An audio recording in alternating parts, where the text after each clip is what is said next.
Hey guys, today we'll be watching the story of Kokushibo, Apparent One, the strongest demon slayer. For those who like Demon Slayer, comment down below. So then, let's start this Roughly video over 500 with. years ago, during the Sengoku period, a boy named Michikatsu Sugikuni was born. He had a twin brother, Yorichi, who was destined to be sent to a temple when he turned 10 due to his odd birthmark. Yorichi and Michikatsu grew up very differently, Yorichi being confined to a small room separated from the rest of the house and kept away from his brother. Michikatsu, who snuck behind their father's back to see his brother, pitied Yorichi, who was thought to be deaf and clung to his mother's side whenever Michikatsu saw her. At some point, he gave Yorichi a flute he had made as a gift. Around when Michikatsu was 7, he was practicing sword swings while his brother watched. It was then that Yorichi spoke for the first time, shocking Michikatsu. However, Yorichi's declaration of his goal to become a samurai like his brother was dismissed, as he would soon be sent to a temple. Nonetheless, Yorichi continued to watch Michikatsu's training, and one day, one of their father's men offered to give Yorichi some instruction. Though he only showed Yorichi a basic stance, the boy was able to land 4 blows on the man. This incident bewildered Michikatsu, who had never before landed a blow, and he begged his brother to teach him his secret.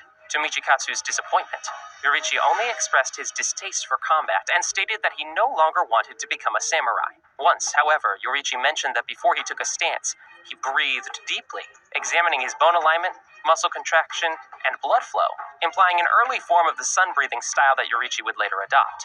This conversation caused Michikatsu to realize that for Yorichi, the bodies of living things were transparent, causing him to pursue mastery of the blade with renewed intensity. Before we continue any further, we want to thank Ray would later adopt. This conversation caused Michikatsu to realize that for Yorichi, the bodies of living things were transparent, causing him to pursue mastery of the blade with renewed intensity. Before we continue any further, we want to thank Raid Shadow Legends for sponsoring this video. If you've heard of Raid, you know it's got a ton of champions, over 600 now, but it's also got a ton of badass bosses that fight in totally unique ways. Let's take a look at one now, Sir Galaroth, Guardian of the Arcane Key. Unlike most of the other bosses, this dude is actually a pretty nice guy. He is guarding arcane potions, and he's checking to see if you are worthy of getting your hands on them. To do that, you've got to beat him up, which can be a little tricky. His main mechanic is in his basic attack. It deals a ton of extra damage to any champion without buffs, so your mission is to keep buffs on your team at any cost. Seems easy, but it's complicated by the boss left minion, and trust me, this guy is so annoying.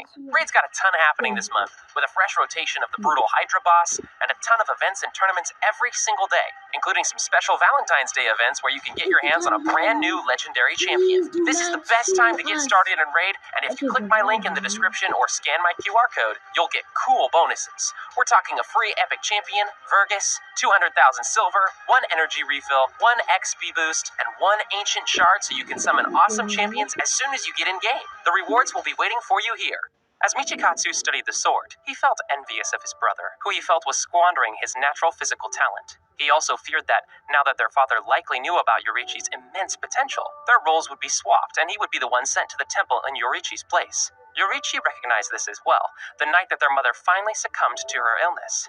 He came to Michikatsu's room at 3 in the morning to tell his brother the news and bid him farewell, as he planned to leave for the temple before their father could make Yorichi the family's new successor. Yorichi expressed gratitude to his brother and fondly held the flute that Michikatsu had given him earlier. Michikatsu, however, was irritated, wondering how Yorichi could treasure a flute that couldn't even play in tune, and watched his brother depart while saying nothing. His jealousy of his brother only grew when he read his mother's diary following her death, which revealed that Yorichi had known everything about their mother's illness and had planned accordingly. From then on, Michikatsu resented Yorichi, who he realized to be not only physically gifted, but a genius as well. He wished for his brother's death, and for the next few years, not hearing anything from him, he believed it to be true. 10 years later, Michikatsu became a samurai and married a woman who gave birth to 2 of his children. One night, a demon attacked his camp and left him the only survivor, but was quickly killed by Yorichi, who came to his rescue and apologized for not being able to save his subordinates. Seeing the object of his hatred again and twisted by jealousy, Michikatsu abandoned his family and became a demon slayer to train with Yorichi. He saw his brother attempt to teach the other demon slayers his own breathing technique without success. Regardless, he altered them to suit their own strength, creating the first breathing techniques. Eventually, Michikatsu awakened a demon slayer mark and developed a breathing style derived from the sun breathing known as the moon breathing. Despite this accomplishment, it left a bitter taste as it was still not as powerful as Yorichi's own sun breathing. As a demon slayer, Michikatsu was often prideful in the uniqueness of their generation, but was irritated by his brother's optimism when he brought up the fact that the bear had no successors in line for their unique breathing styles, the sun breathing and moon breathing. Frustrated from being unable to surpass his brother, as well as fearing the fated death of those who awakened their demon slayer marks, Michikatsu was persuaded by Muzan Kibutsuji and became a demon, taking the name Kokushibo. Because he was also a breathing user, it took him 3 days to fully transform into a demon. Eventually, he became the upper rank.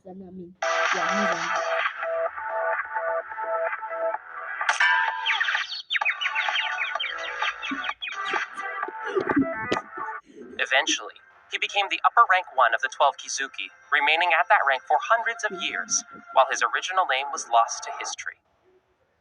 60 years after becoming a demon, he came face to face with Yorichi for the last time. Yorichi was devastated by his decision to transform, whereas Kokushibo became disgusted seeing his younger twin now aged and decrepit, as well as infuriated upon realizing he defied the fate of all marked demon slayers by being far older than 25 years of age. Seeing Yorichi cry shocked Kokushibo, as it was the first time he had shown emotion in his presence, confusing him. Wishing to erase his human past, he knew he had to kill his younger brother. Despite his old age and apparent blindness, Yorichi's fighting stance in preparation to strike frightened Kokushibo, who realized that his immense skill and power were still present. Despite gripping his blade in anticipation, Yorichi had already struck and sliced across his neck. Kokushibo became angry seeing his brother's strength had not weakened in the slightest, and waited for a return strike, despite knowing it would certainly kill him. Yorichi never had the chance to cut Kokushibo's head entirely off, dying due to old age while standing up. At that moment, Kokushibo became truly furious, seeing that his continually excelling brother had appeared before him, having transcended everything, and died of old age instead of losing a battle, as well as knowing that even Muzan couldn't lay a scratch on Yorichi. His one chance at a fair battle is now gone, and his brother remains undefeated forever. Enraged by the feeling of inferiority, he slashed Yorichi's body in half, but inadvertently broke the flute he gave him as a child. Seeing that he still thought highly of him even after his transformation, Kokushibo couldn't help but shed a tear. Unable to truly sever his bond with his brother, he decided to keep the flute for himself. Kokushibo was summoned to a meeting of the upper ranks, arriving before all of his colleagues. He silently sat facing a wall, only speaking when his presence was acknowledged by the Biwa demon, and revealing that Muzan had arrived. Muzan revealed the death of Gyutaro, berating Kokushibo and his fellow upper ranks for being unable to destroy the Ubiyashiki family and failing to find the blue spider lily. Kokushibo admitted that he had nothing to say in his defense, as Kagaya Ubuyashiki had cleverly hidden himself. After Akaza brutally destroyed Doma's head, Kokushibo covertly sliced off the former's hand, stating he had gone too far. He explained to Doma that he had not interfered for his benefit, but for the preservation of the hierarchy of the upper ranks system. He then told Akaza to arrange for a blood battle if he wanted to take Doma's position, asking him if he understood what he was being told. Akaza acknowledged this fact, promising to kill the high-ranking upper rank, which Kokushibo wished him luck before departing. During a meeting of the Hashira reporting the appearance of strange marks, Amon Ubuyashiki recalls that these marks were common among a select few users of the original breathing style, Kokushibo having been one of those few. Kagaku remembers his encounter with Kokushibo while engaging Zenitsu. Then, Kokushibo overwhelmed him and he quickly surrendered. But he decided to give Kagaku a second chance and offered him a large amount of Muzan's blood, hoping Muzan would accept him so he could take a place among the upper ranks. Kokushibo told the Demon Slayer to be grateful for his gift, but threatened to behead him should he spill a drop. Following Akaza's death, Kokushibo is seen alone, murmuring how Akaza had abandoned his path to reach further heights and how he had failed to defeat Kokushibo, and reprimanded him for how weak he is. Shortly after, Moichiro Tokito is transported to the same room as Kokushibo. Kokushibo then comments, "You came, Demon Slayer. For some reason, you seem familiar." He then deduces that Moichiro is a descendant of a child he left behind after becoming a demon. He also deduces that his human surname of Tsukikuni has died out over the generations.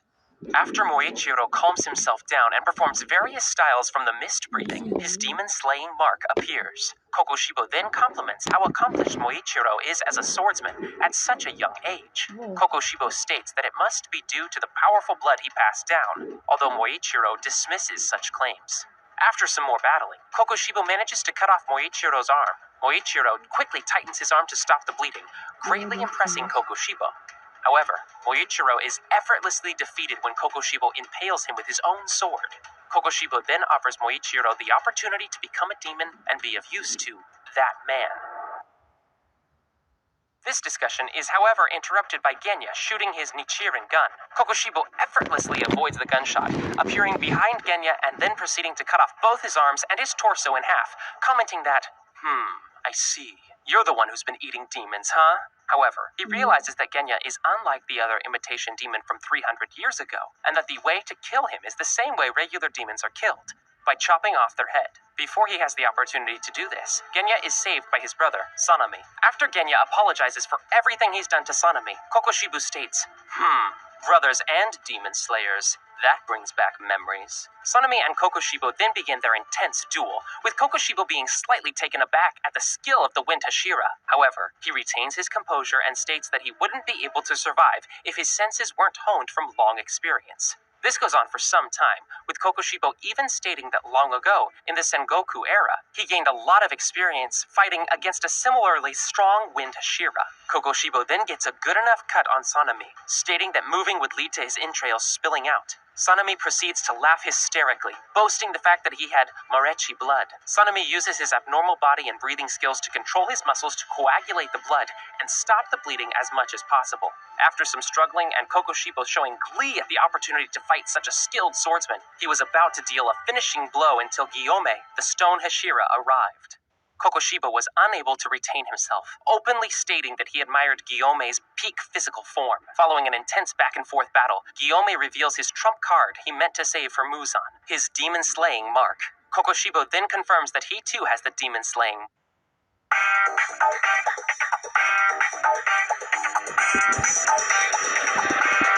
Kokushibo then confirms that he too has the demon-slaying mark, almost showing sympathy towards Guillaume. He reveals the caveat of the demon-slaying mark. Without exception, the marked ones die before they reach the age of 25, stating that the mark reduces life expectancy and that Guillaume should be dead by the end of the night since he's 27 years old. After an existential discussion of what it means to be a demon slayer and a human, Kokushibo offers Guillaume an opportunity to become a demon so he can survive and continue to hone his craft the same way he has. Guillaume outright rejects the offer and states that Kokushibo stated one falsehood. There must have been someone who lived past the age of 25 after reviewing their mark. Kokushibo then appears to be somewhat shaken, but the two continue their intense battle. After Sanami manages to stitch his wound, he rejoins the fray as the two now face Kokushibo in a 2-on-1 battle. Kokushibo notes with surprise the ease with which they are able to cooperate despite being users of two different breaths. The three of them continue their battle until suddenly, Sanami and Guillaume are cut by what appears to be an elongated sword with 3 blades extending from the sides, 2 from one side and 1 on the other. Kokushibo now appears to be completely serious in his encounter, angrily stating, "You merely shredded my kimono, not even enough to kill an infant. Once I dispatch you two, the rest will proceed easily," implying that Guillaume and Sanami are the two most powerful demon slayers in the current generation. In the meantime, Moichiro manages to free himself from the pillar. With a little life left in him, he helps Genya by reattaching his body and feeding him a clump of Kokushibo's hair. Genya then feels power he's never felt before, but more importantly, appears to directly hear Muzan's voice, asking Kokushibo how many Hashira he has defeated, indicating that Muzan is likely still incapacitated by the initial explosion and the blood demon art Tamayo performed on him. The battle then begins to pick up, Kokushibo's attacks increasing with both intensity and frequency. He is able to sever 2 of Sanami's fingers, and both swordsmen are reduced to putting all of their efforts into simply avoiding his attacks. Right as it seems that Sanami is about to lose, Moichiro rejoins the battle, saving the other Hashira just in time. Genya, who is hiding from the battle behind a wall, recalls a conversation he had with Tanjiro about being the weakest person in a battle, and, motivated by this, swallows a broken piece of Kokushibo's blade in order to gain its abilities. The advantage seems to again shift to Kokushibo, but in an unexpected turn of events, Guillaume is able to sever the upper rank's right arm while Moichiro stabs him through the torso, immobilizing him while Genya unleashes a barrage of bullets on the demon using his gun,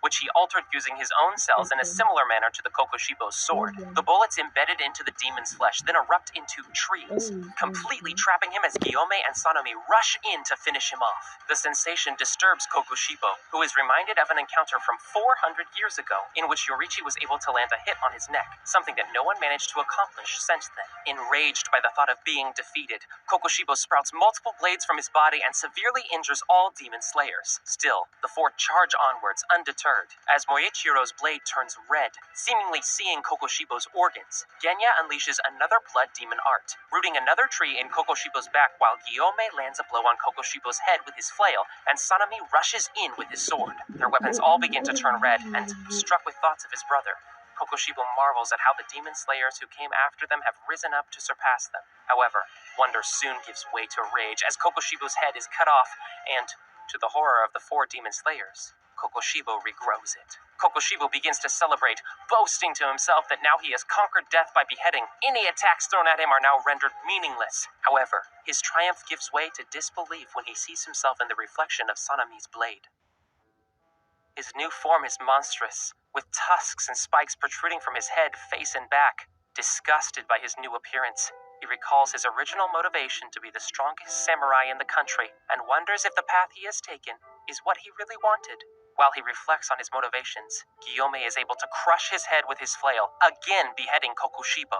The upper rank attempts to regenerate, but to his disbelief, his flesh begins to crumble away, and he is rendered unable to use his blood demon art as a result of Moichiro's red blade stuck in his body. As he falls to the ground, disintegrating, he reflects bitterly that he only wanted to be like Yorichi. He realizes that the one thing he wanted to forget so badly, he can remember vividly: Yorichi's face. While his life flashed before him, he admits that he abandoned everything and in the end has achieved nothing by killing his only remaining blood relative and betraying his samurai code. In his final moments, he questioned why he was ever born, calling to his brother for an answer before fading away completely and leaving only his broken flute behind. Click on this video where we explain the entire story of Yorichi Tsukikuni. Yeah, that was a sad video. And yeah, that's the video for today, guys. And wish you guys good luck. And guess what, then? Goodbye. Peace. Enjoy the rest of your